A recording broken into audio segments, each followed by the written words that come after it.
السلام عليكم ورحمة الله وبركاته. الحمد لله نحمده ونستعينه ونستغفره ونؤمن به ونتوكل عليه ونعوذ بالله من شرور أنفسنا ومن سيئات أعمالنا. من يهده الله فلا مضل له ومن يضلل فلا هادي له، ونشهد أن لا إله إلا الله وحده لا شريك له، ونشهد أن سيدنا ونبينا وشفيعنا ومولانا محمدًا عبده ورسوله. أما بعد، فأعوذ بالله من الشيطان الرجيم. بسم الله الرحمن الرحيم. ومن يشاقق الرسول من بعد ما تبين لهم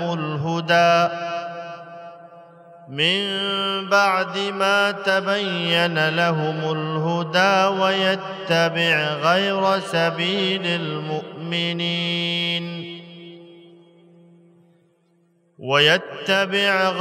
سبيل المؤمنين نوله ما تولى ونصله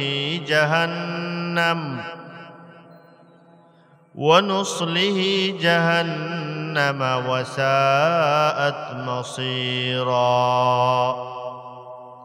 صدق الله العظيم وصدق رسوله النبي الكريم، ونحن على ذلك من الشاهدين والشاكرين، والحمد لله رب العالمين.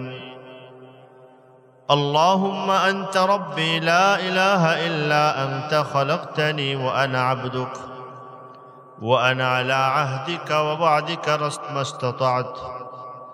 أعوذ بك من شر ما صنعت، أبوء لك بنعمتك علي وأبوء بذنبي، فاغفر لي فإنه لا يغفر الذنوب إلا أنت. اللهم صل على محمد وعلى آل محمد كما صليت على إبراهيم وعلى آل إبراهيم إنك حميد مجيد. اللهم بارك على محمد وعلى آل محمد كما باركت على إبراهيم وعلى آل إبراهيم إنك حميد مجيد.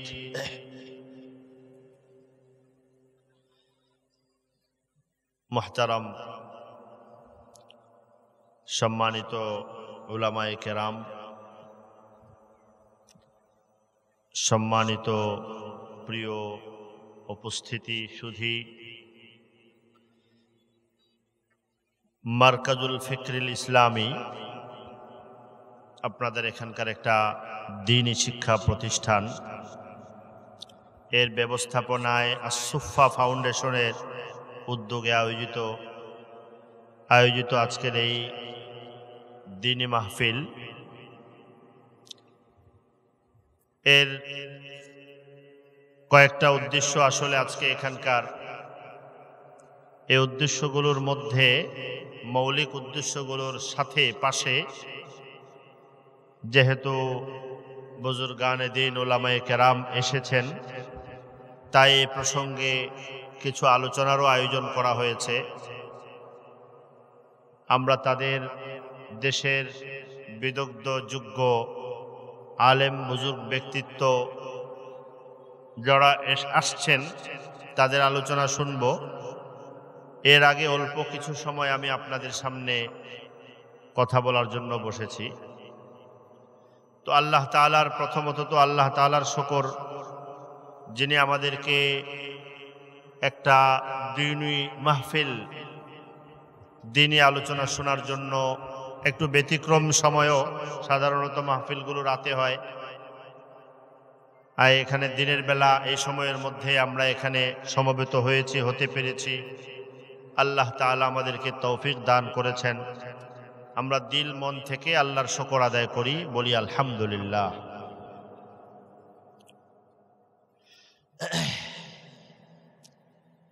আসলে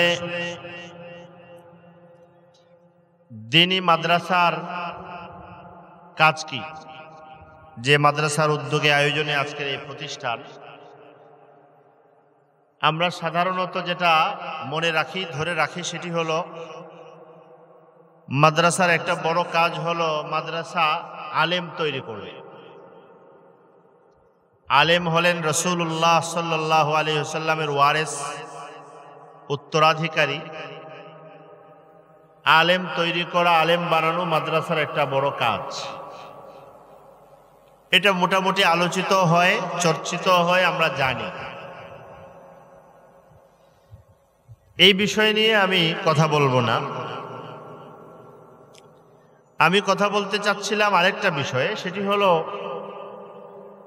দ্বীনি মাদ্রাসা এবং আলেমদের আরেকটা কাজ হলো সর্বসাধারণ মুসলমান এবং মুমিনদের ঈমান আমলের হেফাজতের দিক নির্দেশনা দেওয়া। আমি যদি কথাটা একটু ঘুরিয়ে আরেকভাবে বলি,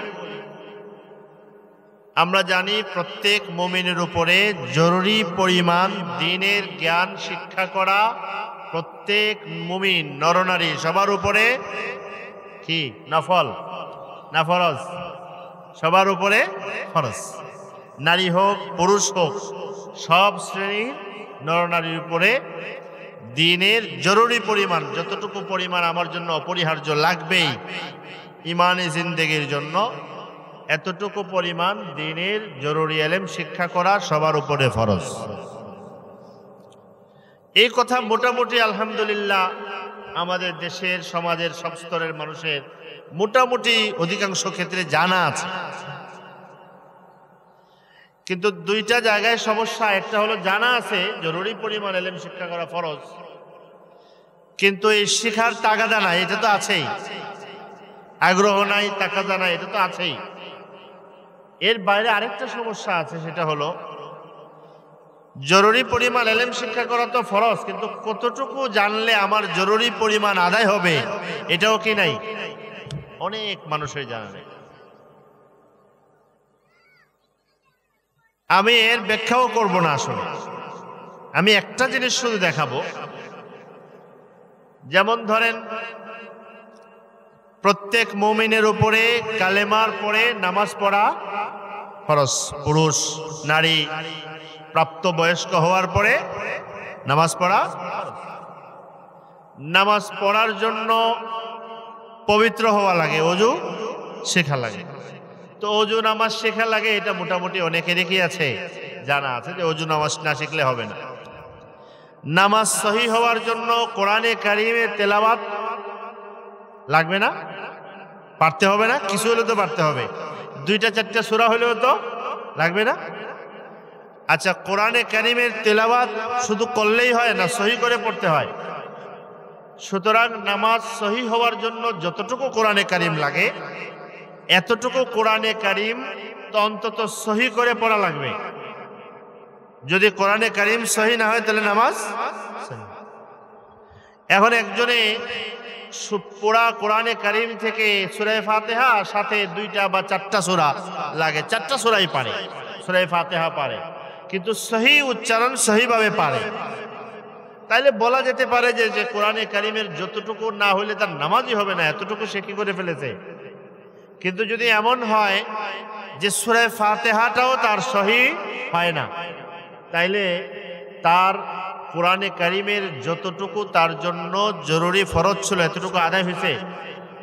এখন সে যদি বলে আমি অনেক জানি ইসলাম সম্পর্কে, অনেক আমার স্টাডি আছে, ওইটা পারি, অনেক ডিগ্রি যদি থাকে, তার নামের আগে পিছে যদি কি থাকে, আছে না, বড় বড় ডিগ্রিধারী শব্দ আছে না, মনে করেন ডক্টর, আমি ইসলামী বিষয়ে ডক্টরেট করে ফেলেছি, সূরা ফাতিহা কি না? সহিহ না। তাইলে অনেক হয়তো জানে সংখ্যায়, কিন্তু কোরআনে কারিমের যতটুকু পরিমাণ সহি শুদ্ধভাবে শেখা দরকার এতটুকু কি সহি নাই? এতটুকু কি নাই? সহি। এমন এখন অনেক আলোচক মানুষ এখন অভ্যস্ত বিভিন্নভাবে আর পাইবেন, যারা দিন ধর্ম নিয়ে আলোচনা করে মনে করে দিনী বিষয় নিয়ে নিজেদেরকে মনে করে অনেক জানি অনেক বলিও, দেখা যায় একটা আয়াত যদি পড়ে একটা আয়াতও ভুল করে। তো যে আয়াত ভুল করেছে, তো আয়াত ভুল যদি একদম ভুল হয়, যে ভুলে নামাজ সহি হয় না, তাহলে তার ফরজেল প্রথমটাই কি নাই। এটা আমার কিছু ক্ষতি যায় আসে না, তার নামাজ হবে কিনা এটা তো তার প্রথম প্রশ্ন হওয়া দরকার ছিল। মানুষ এখন উদাহরণটা অত সুন্দর না, তারপরও দিচ্ছি। গান যে গায়, গান যারা শুনে গায়, যদি গানের সাথে সুর না থাকে, না গানের যে অংশ এটা না থাকলে গান মানুষ শুনবে নাকি? পয়সা দিয়ে কিনবে? গানের জন্য সুর লাগে, গানের জন্য এর বিশেষ সুরকার থাকে, কণ্ঠ লাগে, কত কিছু লাগে, এটা মানুষ খুব বোঝে। কোরআনে কারিমের যে পড়া পাঠ এবং তেলাওয়াতের একটা ধারা আছে, নিয়ম আছে, এখানে আসলে আমার মনে হয় যে এটা দরকারি জিনিস না, একরকম পড়লেই হয়। নাউজুবিল্লাহ। তো এই জন্য এটাও একটা ফরজ, কোরআনে কারিমের তেলাওয়াত সহি করে শেখা, অন্তত যতটুকু পড়লে নামাজ আদায়ের জন্য জরুরি এতটুকু সহি করে পড়া, এটা কি ফরজ। এখন এমন অনেক মানুষ পাওয়া যায়, দেখেন কেউ যদি সূরা ফাতিহা ভালো করে সহি করে শিখতে পারে, তাইলে অন্য জায়গায় এখানে সব অক্ষর মোটামুটি অনেক অক্ষর এসে যায়, অন্য জায়গায়ও চাইলে সহি করে শিখতে পারবে, কিন্তু পারে না। যে সূরা ফাতিহা সহি করে পড়তে পারে না, কোরআনে কারিমের অন্য জায়গা সহি করে পড়তে পারবে এর কোনো গ্যারান্টি নাই, বড় অধিকাংশ ক্ষেত্রেই। তো এটা একটা ফরজেল। এখন এমন অনেক লোক পাওয়া যায় যা ইসলামী বিষয়ে গবেষণার দাবি করে, কিন্তু একটা আয়াত পড়লে দেখা যায় একটা আয়াতই ভুল পড়ে। আল্লাহ তাআলা তাদেরকে সহি বুঝ দান করে। এটা একটা ফরজেল। একটা উদাহরণ দেব, আরেকটা উদাহরণ দেই। আমাদের মুমিনের জন্য সবচেয়ে বড় সম্পদ হলো তার ঈমান। মুমিনের সবচেয়ে বড় সম্পদ কি? তার ঈমান। 2 নম্বর, মুমিনের আরেকটা বড় সম্পদ হলো ঈমানি জিন্দেগি। তার ঈমানি জিন্দেগি, ঈমানি জীবন, এটা মুমিনের একটা বড় সম্পদ। এখন ঈমান তো আমি এনেছি আল্লাহর মেহেরবানি, কিন্তু আমার ঈমানটা হেফাজত করার জ্ঞান আমার নাই। ঈমানটা কিভাবে সুরক্ষা পাবে, কতদিন ঠিক থাকবে, ভালো থাকবে, কখন ঈমান নষ্ট হয়ে যায়, এই জ্ঞান নাই। তাহলে ঈমান আমি রক্ষা করতে পারবো? এই জন্য মুমিনের যারা ঈমানদার, আল্লাহ যাদেরকে ঈমান নসিব করেছেন, তাদের জন্য ঈমান এবং ঈমানি জিন্দেগি হেফাজতে সুরক্ষা দেওয়া যতটুকু পরিমাণ তার যুগে, তার কালে, তার সময়ে ঈমান এবং আমল হেফাজত করার জ্ঞান তার জন্য তার সময় যতটুকু জরুরি, এটা তাকে শেখা তার জন্য অপরিহার্য। আমি আরেক শব্দে বলি, এক শব্দে আমরা বলি, মুমিনকে ঈমানি ফিতনা থেকে, ঈমান বিরোধী ফিতনা থেকে বাঁচানোর জন্য যা যা জানা শেখা দরকার, এই জিনিস জানা শেখা তার উপরে ফরজ। তার উপরে কি? আমি মনে করেন আপনি সুন্দরবন গেছেন, যারা সুন্দরবন ঘুরতে যায় না, বেড়াতে, কিছু এরিয়া থাকে যেখানে একটু ভয়ের এরিয়া, এখানে বাঘ থাকে না, হিংস্র প্রাণী থাকে, ওখানে দেখবেন সরকারি বাহিনী আপনাকে করতে পারে, যেতে দেবে। ওখানে যাইতে হলে ওখানকার নিরাপত্তা ব্যবস্থা জানা লাগে, গ্রহণ করা লাগে, তারপর যাইতে হবে। কারণ ওখানে কি আছে? বাঘ আছে। বাঘ যেখানে থাকে ওখানে বাঘ থেকে বাঁচার কি কৌশল এটা জানা লাগবে, কি কর্মপদ্ধতি এটা আপনাকে শিখতে হবে। ঠিক একই রকম মুমিন যেখানে বসবাস করে, মুমিন যেখানে থাকে, ওখানে তার ঈমান ধ্বংসের যত ফিতনা আছে, যত পরীক্ষা আছে, তার ঈমান এবং ইসলামী জিন্দেগি, এই মুমিনের দায়িত্ব হলো এখানে তার ঈমান আমল হেফাজতের জন্য ফিতনা সম্পর্কে এতটুকু সতর্ক থাকা যে কোন ফিতনা আমার ঈমান নষ্ট করে দেবে, আমার আমল নষ্ট করে দেবে, আমার এটা জানা থাকা দরকার। কথা বুঝেন নাই? আপনি অনেক টাকা কামাই করেন, ব্যবসা করেন, লাখো হাজার টাকা কামাই করেন। কামাই করে কি দোকানে ব্যবসায়ী যারা লাখ লাখ কোটি কোটি টাকা কামাই করেছে, দোকানে সারাদিন বিক্রি করেছে, বিক্রি করে কি আসার সময় রাস্তার ব্যাগটা রাস্তার কিনারে রেখে চলে আসে, না হেফাজত করে আসে? শুধু হেফাজত করে না তালা দিয়ে, ঘরে তালা দিয়ে আনা, নাহলে ব্যাংকে না পারলে ব্যাংকে রেখে নিরাপদ না হওয়ার আগ পর্যন্ত বাড়ি আসে। কেন? কারণ ইমান পয়সা আমার অর্জন হয়েছে ঠিক, এর সুরক্ষা দেওয়া আমার বড় নাই। ইমান এবং দিন আমি পেয়েছি, এই ইমান এবং দিনের সুরক্ষা দেওয়া আমার দায়িত্ব, আমার উপরে জরুরি, আমার উপরে জরুরি। এই জন্য সহজে বললে, একবারে সহজ ভাষায় বললে, মুমিনের জন্য, সব মুমিনের জন্য তার ইমান আমল হেফাজতের জন্য এই যুগে তার এলাকায়, তার অঞ্চলে, তার কাছে আছে এমন যত ফিতনা আছে, এই সম্পর্কে জানা এবং সতর্ক থাকা তার জন্য জরুরি। তার জন্য কি? কারণ সে যদি ইমান তো এনেছে, তার এলাকায় ইমান চোর আছে, ইমান নষ্ট করে দেয়, ধ্বংস করে দেয়, এমন ফিতনা আছে।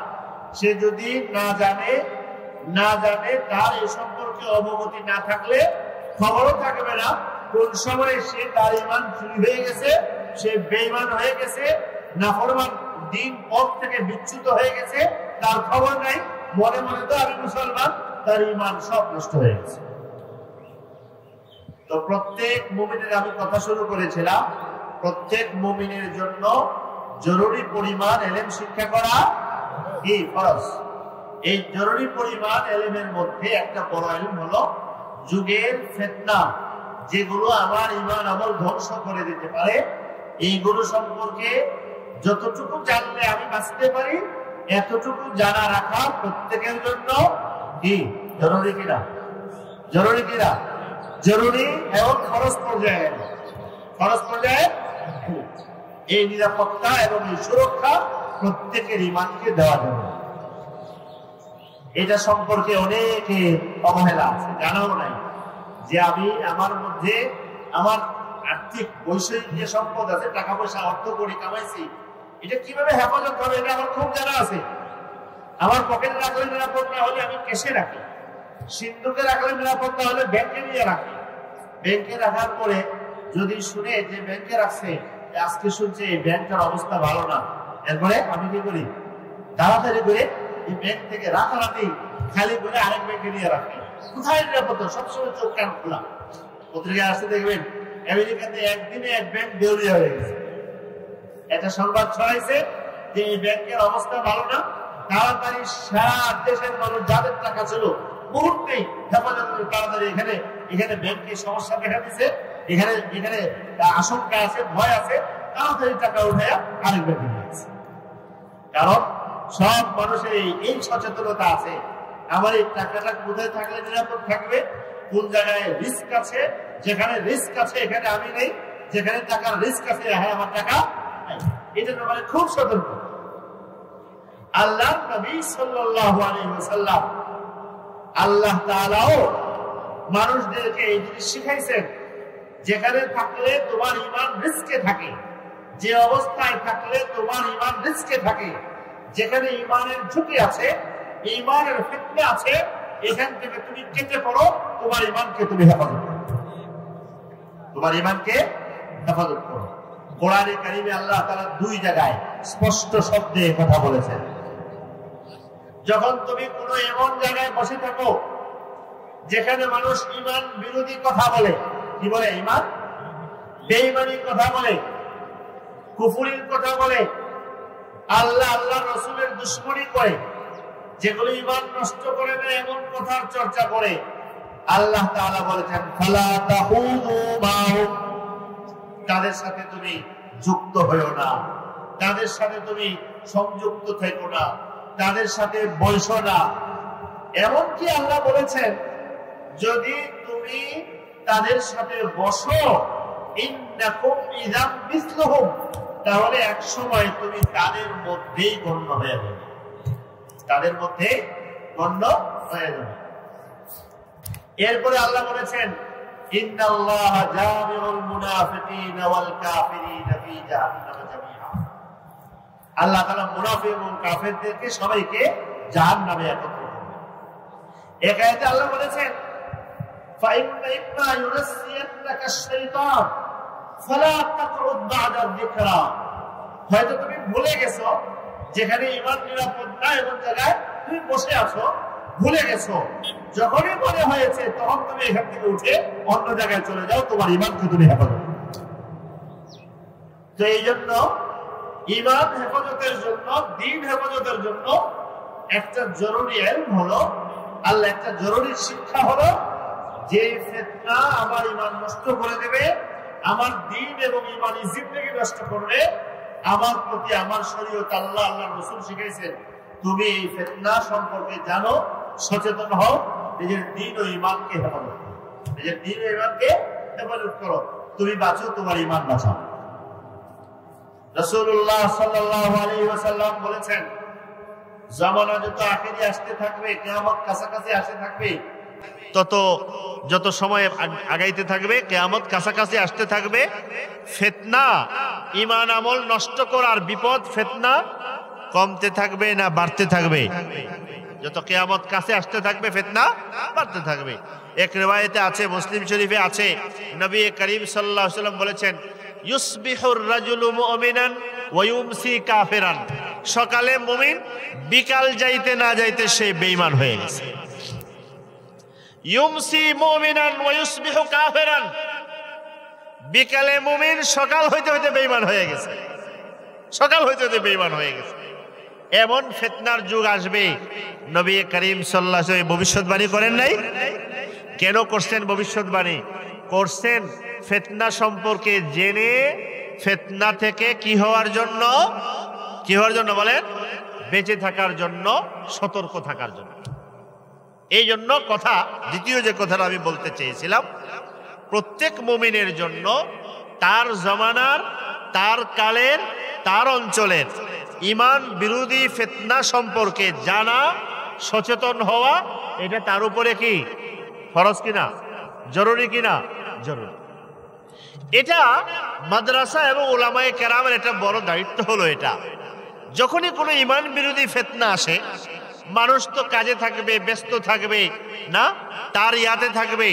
মাদ্রাসা উলামায়ে কেরামের একটা দায়িত্ব হলো যখন যে ফিতনা আসছে, 4-5 চোখ কান খোলা লাগবে, যখন যে ফিতনা আসছে সেই ফিতনা সম্পর্কে মানুষদেরকে সতর্ক করবে। এটা উলামায়ে কেরামের বড় দায়িত্ব। হাদিস শরীফে আছে, নবী করিম সাল্লাল্লাহু আলাইহি ওয়াসাল্লাম বলে দিয়েছেন ইহমিলু হাযাল ইলমা মিন কুল্লি খালাফিন উদুলু ইয়ানফুন আনহু তাহরিফাল গালিন ওয়া ইনতিহালাল মুবতিলিন ওয়া তাউইলাল জাহিলিন। এটা তো উলামায়ে কেরামের মজলিসের কথা। আমি শুধু আপনাদেরকে বোঝানোর জন্য যে উলামাদের মাদ্রাসার একটা বড় কাজ হলো মানুষদেরকে এই জমানার ফিতনা সম্পর্কে সচেতন করা। দেখেন, ঈমান বিরোধী ফিতনা আছে, এই এলাকায় ঈমান চোর আছে, আপনার ঈমান চুরি করে নিয়ে যাবে। ঈমানের ডাকাত আসছে, ঈমান ডাকাতি করে নিয়ে যাবে, ঈমানের জিন্দেগি নষ্ট করে দেবে, পথ ভ্রষ্ট করে দেবে, গুমরাহ করে দেবে। এটা উলামা এবং মাদ্রাসার দায়িত্ব।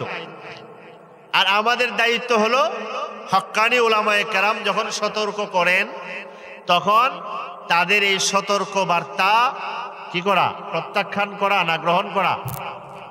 গ্রহণ করা না প্রত্যাখ্যান করা? গ্রহণ করা। এই জিনিসটা অনেকে বোঝে না। অনেকে মনে করে হুজুরদের একটা কাজই আছে, ওইটা ভুল, ওইটা বাতিল, এটা ঠিক না, এগুলো এত বলা বলি লাগে নাকি? একটা হইলেই চলে, একটা কি হইলেই। বিষয়টা এমন না। রাসূলুল্লাহ সাল্লাল্লাহু আলাইহি ওয়াসাল্লাম উলামায়ে কেরামদেরকে, আলেমদেরকে, নবীর ওয়ারিসদেরকে দায়িত্ব দিয়েছেন, একটা বাড়তি দায়িত্ব।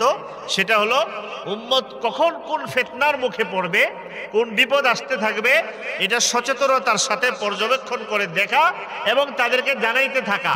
এরা গ্রহণ না করলেও বলতে থাকা, এরা পছন্দ না করলেও বলতে থাকা। তোমার দায়িত্ব তোমার কাছে পৌঁছায় দেওয়া। নবী করিম সাল্লাল্লাহু আলাইহি ওয়াসাল্লাম যেভাবে জানাইতেন, উম্মতকে ডাকতেন, বলতেন, গুমরাহির কথা বলতেন, পথভ্রষ্টতার কথা বলতেন। বলার সময় নবীজি বললে সব কি ওই সময়কার মানুষরা গ্রহণ করছে না বর্জন করছে? সব সময় কি ফুল দিছে না পাথরও দিছে? পাথর দেওয়ার কারণে কি রাসূলুল্লাহ সাল্লাল্লাহু আলাইহি ওয়াসাল্লাম বলা বন্ধ করে দিয়েছেন নাকি? আমরা কোরআনে কারীমের সূরা লাহাব পড়ি না? তাব্বাত ইয়াদা আবি লাহাব, বিখ্যাত। এই সূরার সাবাবে নুজুল, এই সূরা অবতরণ হওয়ার ঘটনার মধ্যে আছে নবী করিম সাল্লাল্লাহু আলাইহি ওয়াসাল্লাম সব এলাকাবাসীকে ডেকেছেন, পাহাড়ের উপরে উঠেছেন, ডেকে তাদেরকে বলছেন, আমি যদি এই কথা বলি যে পাহাড়ের ওই পাশ থেকে একদল মানুষ অস্ত্রশস্ত্র নিয়ে তোমাদের উপরে হামলা করার জন্য আসতেছে, তোমরা বিশ্বাস করবা কিনা? কে বলছেন? রাসূলুল্লাহ।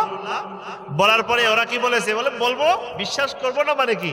তোমাকে সবসময় তোমাকে বিশ্বাস করে আসছি, আলামিন কত কিছু বললো, যেহেতু আমাকে বিশ্বাস করো, আমি বিশ্বস্ত, এই কথা বললে বিশ্বাস করবো। আমি আরেকটা কথা বলি, সেটা হলো তোমাদের সামনে আখিরাত আছে, কিয়ামত আছে, মউত আছে।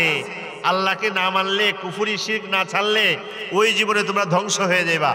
যে কথা বলা শুরু করেছে, আবু লাহাব কি করেছে? গ্রহণ করছে। আগে যেমন বলছিল সত্যবাদী, ওই সময় পাথর হাতে নিয়ে বলছে, তাব্বান লাকা সাইরাল ইয়াউম আলিহাদা দাউতানা আলিহাদা জামাআতানা, তোমার দিন ধ্বংস হয়ে যাক, এই জন্য আমাকে ডেকেছো নাকি আমাদেরকে? তো নবী করিম সাল্লাল্লাহু আলাইহি ওয়াসাল্লাম যেমন মানুষ পছন্দ করুক আর না করুক, গ্রহণ করুক আর না করুক, মানুষকে সতর্ক বার্তা পৌঁছে দিয়েছেন। নবীর ওয়ারিসদের একটা বড় দায়িত্ব হলো সতর্ক বার্তা, ইমানি জিন্দেগি, ইমানি ফিতনা সম্পর্কে তাদেরকে অবগত করা, করতে থাকা, পছন্দ করলেও না করলেও, গ্রহণ করলেও না করলেও সেই মুমিন সফল কাম হবে যে মুমিন হক্কানি আলেমদের এই সতর্ক বার্তাকে সুন্দরভাবে গ্রহণ করে। এই জন্য এই ধরনের মানসিক প্রস্তুতি আমাকে নিতে হবে যে যেহেতু জামানা কিয়ামতের সন্নিকট হচ্ছে, এটা আমরা অনুমান করছি সবাই। নবীজি ভবিষ্যৎবাণী করেছেন ফিতনা আসতে থাকবে। উলামায়ে কেরাম যখন কোনো ধরনের কোনো ফিতনা থেকে সতর্ক করেন, আমি যদি মনে করি আমি সফলতা চাই, আমার প্রথম কাজ হলো হক্কানি উলামায়ে কেরামের সতর্ক বার্তা দেখে নিজেকে সতর্ক করে নেওয়া।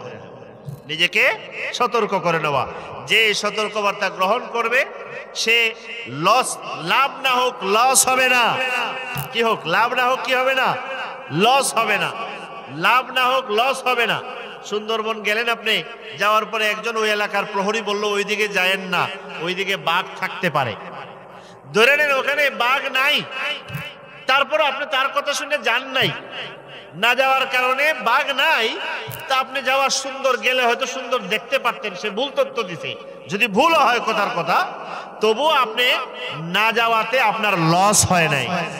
আর যদি তার কথা দিকে যাইতেন আর বাঘে কবলে পড়ে যেতেন, তাইলে আপনার সবই যাইতো। এই জন্য মুমিনের বড় কাজ হলো হক্কানি উলামায়ে কেরামের সতর্ক বার্তাগুলোকে গ্রহণ করে নেওয়া।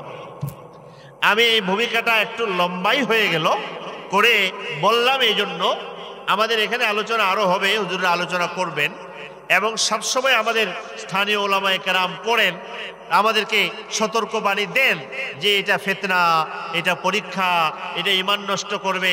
আমরা এগুলোকে অনেক সময় এড়িয়ে চলি, মনে করি যে এটা বুঝি ওনাদের একটা কাজই, এটা বলা ওইটা বলা। আমরা একটু বেখবর থাকি। এটা সম্পর্কে যে বেখবর থাকে, পরিণতিতে সে অনেক সময় গুমরাহির শিকার হয়ে যায়। আমি অল্প কিছু সময়ে এখন এই জামানার কিছু ফিতনা সম্পর্কে, যেগুলো মানুষের ঈমান এবং ইসলামী জিন্দেগির জন্য হুমকি, এই ধরনের কিছু ফিতনা সম্পর্কে ভূমিকা স্বরূপ কয়েকটা কথা আপনাদের সামনে আমি পেশ করব ইনশাআল্লাহ। প্রথমত দেখেন, আমাদের কাছে আমি বললাম আমাদের সবচেয়ে বড় দামি জিনিস কি বলছিলাম? ঈমান। এখন এমন কোনো বিপদ যদি, ফিতনা যদি চলে আসে, যার দ্বারাতে মুমিনের ঈমান ধোঁকা খাইয়া, সে না বুঝা ধোঁকা খাইয়া ঈমান নষ্ট হওয়ার ফিতনার মধ্যে পড়ে গেছে, তাহলে সে ক্ষতিগ্রস্ত হলো না? শুধু ক্ষতিগ্রস্ত, দুনিয়া আখিরাত তার সব ধ্বংস হয়ে গেল।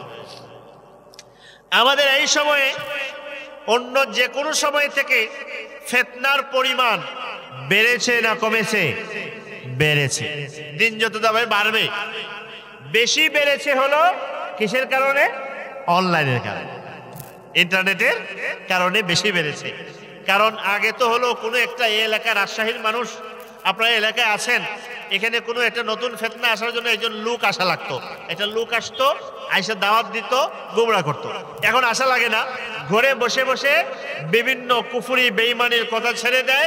আপনি মানুষ বসে বসে দেখে, মানুষ বসে বসে কি করে? সবচেয়ে বড় ক্ষতির দিক হলো এটা, সেটা হলো যেটা একটা ইসলামী রীতি বিরোধী, সেটা হলো আমরা অনলাইনের সুবাদে অনেক মানুষ মনে করে দ্বীনি কথাবার্তা শোনার জন্য এখন আমাদের কোনো সরাসরি আলেম ওলামাদের কাছে যাওয়া, সরাসরি ওয়াজ মাহফিল, দ্বীনি মাহফিলে শরীক হওয়া, এত কিছুর দরকার এখন নাই। এখন আমরা মোবাইলের মধ্যে সব কিছু কি যাই পেয়ে যাই। এটা অনেকে মনে করে না, বরং আমি বলি আরো সহজ মনে করে।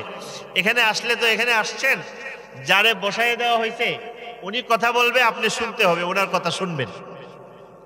আর মোবাইল নিয়ে যখন বসে এখানে হলে আমার যারে পছন্দ হয় তার কথা আমি শুনবো। প্রয়োজন হলে একজনের কথা শুনতেছি, ভাল লাগতেছে, তারে এখান থেকে সরাই দিলাম, দিয়ে আরেকজনের কথা শুনলাম, এরপরে তারে সরাই দিলাম, দিয়ে আরেকজনের কথা শুনলাম। এইভাবে চলতে থাকে। চলতে চলতে একটা সমস্যা হয়। সহিহ মুসলিম শরীফের ভূমিকা, সহিহ মুসলিম শরীফের ভূমিকায় ইমাম মুসলিম রহমতুল্লাহ আলাইহি একটা কথা উল্লেখ করেছেন। ইমাম ইবনে সিরিন রহমতুল্লাহ আলাইহি, ইমাম ইবনু সিরিন রহমতুল্লাহ আলাইহি বড় তাবেঈ ছিলেন। সহিহ মুসলিম শরীফের ভূমিকায় ইমাম মুসলিম হাদিস এবং দ্বীনি ইলম শিক্ষার ভূমিকা স্বরূপ কিছু জরুরি কথা, যেগুলো পুরা মুসলিম উম্মার স্বীকৃত কথা এবং রাসূলুল্লাহ সাল্লাল্লাহু আলাইহি ওয়াসাল্লাম সাহাবীদের স্বীকৃত কথাগুলোর ভূমিকা স্বরূপ উল্লেখ করেছেন। উনি বলেছেন, ইন্না হাযাল ইলমা দীনুন ফানদুরু আম্মান তাখুযুনা দীনাকুম। একটা কথা আছে যে জ্ঞান যেখানে পাও সেখানেই নাও, জ্ঞানের কথা পাইলেই চলে, কে বলল দেখার দরকার নাই। এটা হলো জাগতিক এবং সাধারণ জ্ঞানের বিষয়। দ্বীনের ক্ষেত্রে, দ্বীনি ইলমের ক্ষেত্রে স্বীকৃত মূলনীতি হলো ইমাম মুসলিম উল্লেখ করেছেন, ইমাম ইবনু সিরিন রহমতুল্লাহ বলেছেন, দ্বীনের ইলম এবং দ্বীনের জ্ঞান কার কাছ থেকে নেবে, এটা দ্বীন যাকে সাপোর্ট করে স্বীকৃতি দেয়, যে এর জন্য উপযুক্ত ব্যক্তি, এটা দেখে বুঝে শুনে তার কাছ থেকে দ্বীনি ইলম নেবে। একবার আমাদের এখানে একজন বড় কর্তা ব্যক্তি, উনি আলোচনা করতে গিয়ে বলছেন, এই দ্বীনি কথাবার্তা ওয়াজ শুনবে, ওয়াজ কার কাছ থেকে শুনবে? এই মৌলভী সাহেবদের ওয়াজ শোনার দরকার নাই, ওয়াজ শুনবে, বয়ান শুনবে মুশে শেরনের কথা শুনে দেখেন উনি কত ভালো বক্তা। মুশে শেরনকে, মুশে শেরন বর্তমান পৃথিবীর সবচেয়ে বড় সন্ত্রাসী রাষ্ট্র, কি নাম? ইসরায়েল। কি নাম?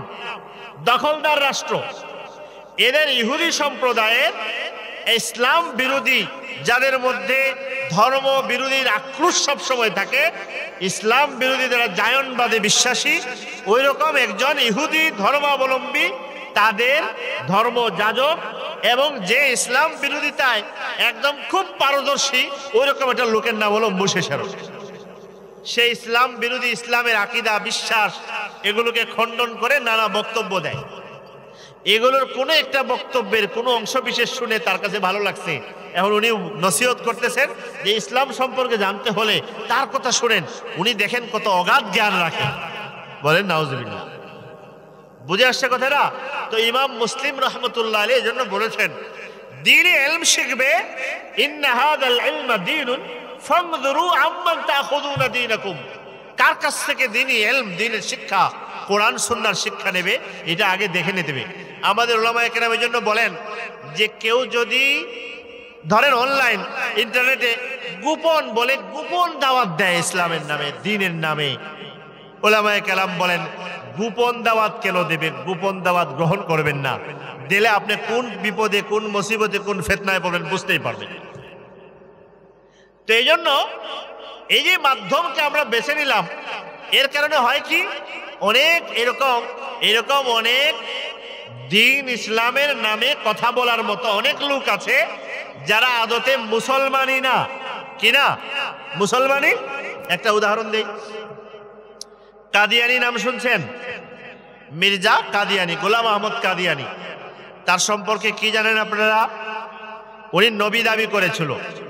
কি দাবি করেছিল? নবী দাবি করেছিল না, তার বইয়ে অসংখ্য দাবি আছে। নবী না, কোন জায়গা থেকে বোঝা যায় স্বয়ং আল্লাহ দাবি করছে, কিন্তু খুদা, নাউজুবিল্লাহ। তো কত দাবি সে করেছে, তারে অনেকে অনুসরণ করেছে, করে তার একটা ধর্ম হয়েছে, আলাদা একটা ধর্ম। একটা ধর্মই বানাইছে, সব স্বতন্ত্র ধর্ম। এই যে আমাদের ওলামায়ে কেরাম বলেন কাদিয়ানীরা কাফের, অমুসলিম। আমরা অমুসলিম বলি তো অমুসলিম এই জন্য বলি, এটা একটা ধর্ম। ওই ধর্মের পরিচয় নিয়ে তারা চললে আমাদের কোনো আপত্তি ছিল না, স্বাভাবিকভাবে, যে তার ধর্মের পরিচয় অন্য ধর্ম যেমন চলে সেভাবে চলুক। কিন্তু এরা বুদ্ধি করে, কৌশল করে মানুষের ঈমান নষ্ট করার জন্য নিজের ধর্মের পরিচয় না দিয়ে মুসলমান হিসেবে নিজেদেরকে পরিচয় দেয়। কি হিসেবে? ইসলাম ধর্ম। আমাদের আপত্তিটা হলো এটা, তুমি ধর্ম স্বতন্ত্র ধর্ম, আলাদা, সব কিছু তোমাদের আলাদা, তা আমাদের নাম নিয়ে, ইসলাম ধর্মের নাম নিয়ে কেন এই বিশৃঙ্খলা তৈরি করবে, মুসলমানদেরকে গুমরাহ বানাবে? কথা বুঝেছেন? এই জন্য হলো আমাদের এই দাবি যে এরা অমুসলিম হিসেবে তাদের ঘোষণা থাকলে তারা তাদের ধর্ম নিয়ে তারা থাকবে। অনেকে মনে করে এরা বুঝি ইসলামের কোনো একটা শাখা, কোনো একটা লেজের মধ্যে লেগে রয়েছে। কখনোই না। গোলাম আহমদ কাদিয়ানী তার বই পুস্তকে, তার যারা সঙ্গী আছে তারা পরিষ্কার, তাদের এখনো আছে কাদিয়ানীদের ওয়েবসাইটে, তাদের পত্রিকা আল ফজল পত্রিকায় 1917 সালের পত্রিকায় একদম স্পষ্ট লেখা আছে তাদের বক্তব্য, তার খলিফার বক্তব্য, যে এদের বক্তব্য আমাদের আল্লাহ এক, মুসলমানদের আল্লাহ এক, আমাদের নবী এক, তাদের নবী এক, আমাদের কোরআন এক, তাদের কোরআন এক, আমাদের ধর্ম এক, তাদের ধর্ম এক। যারা দুটাকে এক মনে করে ভুল করে, দুটার মধ্যে কোনো সম্পর্ক নাই। কারা বলছে? এরা বলে। তো এদেরকে এরা এখন ইসলামের পরিচয় কেন দেয়? ধোঁকা দেওয়ার জন্য। কেন দেয়? ধোঁকা দেওয়ার জন্য বলে। এই যে এরপরে বড় উল্টা, এখনো কাদিয়ানির যে কিতাবগুলো আছে, সংরক্ষিত আছে, বিখ্যাত কাদিয়ানির একটা কিতাব আছে রুহানি খাজায়েন, তার সমস্ত কিতাবগুলোর বইগুলোর সমষ্টি, এটা আমাদের কাছে সংরক্ষিত আছে। তাদের প্রকাশিত বই আমাদের কাছে, সবার কাছে, অনেকের কাছে আছে। এই বইয়ে তারা বরং আমাদের সব মুসলমানদেরকে কাফের বলে। বুঝে আসছে? গোলাম আহমদ কাদিয়ানীও আমাদের সব মুসলমানদের কি বলে? যারাই তাকে নবী মানে না তাদেরকে কি বলে? অমুসলিম এবং কাফের বলে। এখনো বলে, তখনও বলে, এখনো বলে। তারা, এরা আমাদেরকে কাফের বলে, এরা ভিন্ন ধর্ম বলে। এরপর কেন মুসলমান দাবি করে? মুসলমান দাবি করে, মুসলমান নাম দিয়ে, আহমদিয়া মুসলিম জামাত নাম দিয়ে মসজিদ বানায়, দাওয়াত দেয় মানুষদেরকে। কেন করে? কি দেওয়ার জন্য? বলে ধোঁকা দেওয়ার জন্য। ধোঁকা দিয়ে মুসলমানদেরকে তাদের ধর্মে নেওয়ার জন্য। তখন কৌশলটা করে কি? বলে গোলাম আহমদ কাদিয়ানী হলো, আমরা মনে করি মাহদি, কখনো বলে মুজাদ্দিদ, কখনো বলে ঈসা আলাইহিস সালাম, কখনো বলে এরপরে শেষে বলে নবী। কোনো কথা নাই। এটা তাদের একটা বড় পরিষ্কার বলে, পরিষ্কার লেখা। কিন্তু অনলাইনে তারা নানা বয়ান, বক্তৃতা দিবে কি নামে? বলে কি নামে? মুসলমান নামে, ইসলামের নামে। এখন কোন একজন মুমিন, সাধারণ মুমিন, সে তো জানে না আসলে তার পরিচয় কি, চিনে না, জানে না। বয়ান শুনতে থাকলো, আলোচনা শুনতে থাকলো। যখন কোন আলেমের মাধ্যমে কারো ব্যাপারে নিশ্চিত না হয়ে যে একজন হকপন্থী, হক্কানি আলেম যা বলেন, আমাদের আস্থাভাজন সঠিক কথা বলেন, না হওয়ার আগে যখন যার তার কথা শুনতে থাকে, নিজস্ব কোন যোগ্যতা, জানাশোনার অভিজ্ঞতা ছাড়া, তখন দেখা যায় অনেক সময় কাদিয়ানীর বয়ান শুনতেছে ইসলামিক স্কলার মনে করে, এবং এটা অনেক সময় ঈমান নষ্ট হয়ে যাওয়ার কারণ হয়ে যায়। বুঝে আসছে কথাটা? তো সহজ ভাষায় বললে যদি আমরা বলতে হবে যে এরা হলো ঈমান চোর। মুসলমানদের কি? ঈমান চোর। ধোঁকা দিয়ে, প্রতারণা করে মুসলমান মুমিনদের ঈমান চুরি করে যাওয়ার প্রয়াস তারা চালাচ্ছে সারাক্ষণ। এই কাজটা তারা করছে, এবং হাজার হাজার লাখো লাখো ঈমান চুরি করে নিয়েছে। এমনকি খ্রিস্টানদের কিছু দাওয়াতি গ্রুপ কোরআনের আয়াত ব্যবহার করে মুসলমানদেরকে অমুসলিম বানানোর চেষ্টা করে। বুঝে আসছে কথাটা? তো এই ধরনের অনেক ফিতনা আছে যেগুলো এখন মানুষের ঘরে ঘরে, হাতে হাতে, কানে কানে মানুষের ঈমান নষ্ট করার জন্য, মানুষের কি ঈমান নষ্ট করার জন্য এই প্রচেষ্টা তারা করে। এর মধ্যে একটা ভুল তরিকা এবং ফিতনা সম্পর্কে আমি কিছু কথা বলে আমার কথা শেষ করছি। সেটা হলো, কাদিয়ানী তো ঈমান নষ্ট করার জন্য প্রচেষ্টা করে, এবং এটা জানলে আপনি বুঝে ফেলবেন, সতর্ক হবেন। এমন একটা শ্রেণীর উদ্ভব ঘটেছে এখন, যার ভবিষ্যৎবাণী খুদ রাসূলুল্লাহ সাল্লাল্লাহু আলাইহি ওয়াসাল্লাম করেছিলেন। ওই শ্রেণী মানুষের ঈমান নষ্ট করার প্রয়াস পাচ্ছে এক অভিনব নামে। সেটা হলো এক শ্রেণী তাদেরকে দাবি করে আমরা কোরআনপন্থী। কি পন্থী? কোরআনপন্থী। কিন্তু আসলে হলো কোরআনে কারীমের যত শিক্ষা আছে এগুলো মিটিয়ে দেওয়ার সব ধরনের প্রয়াস তারা চালায়। বুঝে আসছে? কখনো তাদেরকে নাম দেয় আমরা আহলে কোরআন, কোরআনপন্থী, কোরআন অনুসারী। কিন্তু এরা যে পরিমাণ বেঈমানি এবং কুফরি কথা বলে, এগুলো এক একটা আলোচনা ধরলে, বিশ্লেষণ ধর্মী আলোচনা না করলে বোঝা একটু কঠিন, অনেক সময় ধোঁকার কারণ হয়ে দাঁড়ায়। কিন্তু সবচেয়ে বড় হলো এরা আসলে কোনো ইমানের, কোরআনের দাওয়াত তো দেয় না, ইমানের দাওয়াতও দেয় না। কিসের দাওয়াত দেয়? বেঈমানের দাওয়াত। এটা অনেকে বুঝবে না, মনে করবে এটা বলেন কি, এটা ইমান পরিপন্থী দাওয়াত, ইমান পরিপন্থী দাওয়াত। আমি এর জন্য কয়েকটা ছোট ছোট শিরোনামে কয়েকটা কথা বলি। কোরআনে কারীম কে নাজিল করেছেন? আল্লাহ তাআলা। কার উপর নাজিল করেছেন? রাসূলুল্লাহ সাল্লাল্লাহু আলাইহি ওয়াসাল্লামের উপরে। কোরআনে কারীমে অন্তত প্রায় 50টি আয়াতে, কয়টি আয়াতে?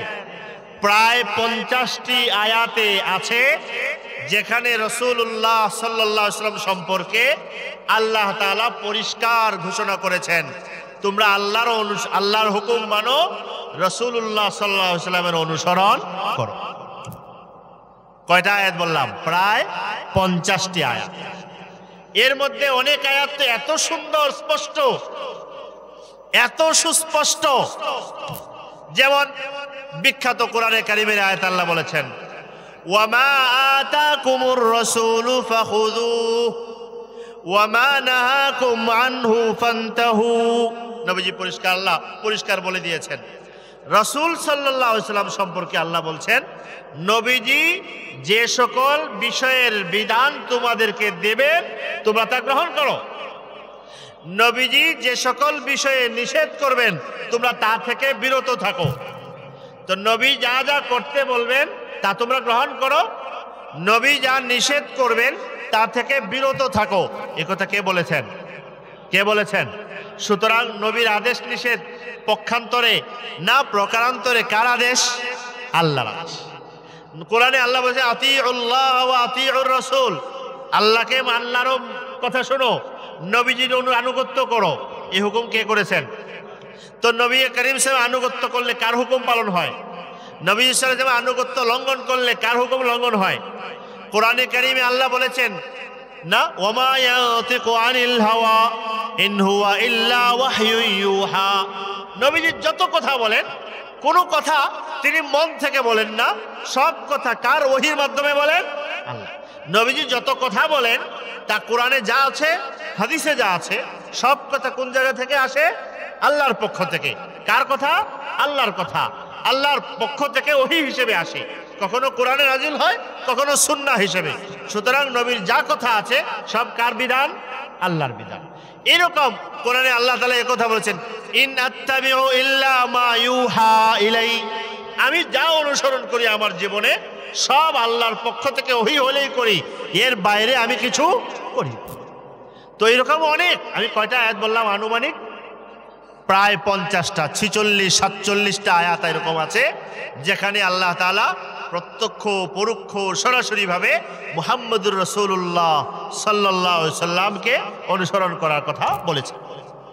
সুতরাং কেউ যদি কোরআনে কারীমকে মানতে চায়, আল্লাহকে মানতে চায়, আল্লাহর রসুলকে মানতে চায়, কথা বুঝেছেন? ঈমান আনার জন্য যে আল্লাহকে মানে না সে ঈমান আনতে পারবে, যে আল্লাহর কোরআনকে মানে না সে মুমিন হইতে পারবে, যে রাসূলুল্লাহ সাল্লাল্লাহু আলাইহি ওয়াসাল্লামকে মানে না সে ঈমানদার হতে পারবে। তিনও কাজের জন্য তার জন্য শর্ত হলো রাসূলুল্লাহ সাল্লাল্লাহু আলাইহি ওয়াসাল্লাম আনুগত্যকে অবধারিত মেনে নিতে হবে। যে মানবে না তার ঈমান থাকবে না, ঈমান বিরোধী দাওয়াত। এরা কি করে? এদের একটা বড় দাবি হলো, প্রকাশ্যে বলুক না বলুক, যে কোরআনে কারীমের যে আল্লাহ তাআলা নাজিল করেছেন তা বোঝা, তার অর্থ করা, তার ব্যাখ্যা করা, তার মর্ম শেখা এবং শেখানো। আমরা নবীজির সাহায্য নেব না, নবীর শিক্ষাও এখান থেকে গ্রহণ চাইলে করব, না হলে না। আমরা যেভাবে বুঝি এভাবে করব। এখানে নবী করিম সাল্লাল্লাহু আলাইহি ওয়াসাল্লামের দায়িত্বের প্রতি আমাদের কোনো মূল্যায়ন নাই, এবং এটাকে পরিপূর্ণ অগ্রাহ্য করে নিজের মতো করে কোরআনে কারিমের অপব্যাখ্যা, মর্মের ব্যাখ্যা, কোরআনের শিক্ষাকে বিকৃত করে এক ধরনের বেঈমানি দাওয়াত সব সামনে আইনে রেখে দেয় কোরআনের নামে। কিসের নামে? কোরআনের নামে। এমন এমন কথা যেগুলো শুনলে বিস্ময়কর। বলবে নবীজির সারা জীবনের শিক্ষা 5 ওয়াক্ত সালাত, যা কোরআনেও আছে, নবীর জীবনেও আছে, সাহাবীদের শিক্ষায়ও আছে, পুরা মুসলিম উম্মার শিক্ষায়। বলে কোরআনে 2 ওয়াক্ত নামাজ নাকি তারা পায়। কয় ওয়াক্ত বলেন? নাউজুবিল্লাহ। তো এটা একটা বড় বেঈমানি দাওয়াত, বেঈমানি শিক্ষা। তো এটা যে বেঈমানি শিক্ষা এ খবর কেউ নাই। এটা যে কুফরি দাওয়াত খবর নাই, আমি খবরও নাই, আমি এটা গ্রহণ করে বসে আছি। এই জন্য আমি বলেছি এই বিষয়ে সতর্ক হওয়ার জন্য। এই ধরনের শুধু এই বিষয় নিয়ে আলাদা প্রোগ্রাম হওয়া দরকার, তাহলে সতর্ক হবে, আমার ঈমান বাঁচবে, ফিতনা থেকে নিজেকে বাঁচাতে পাবো। আল্লাহ তাআলা আমাদেরকে সবাইকে সব ধরনের ঈমান বিরোধী ফিতনা থেকে আমাদেরকে হেফাজত করেন, আমিন। ওয়া আখিরু দাওয়ানা আনিল হামদুলিল্লাহি রাব্বিল আলামিন।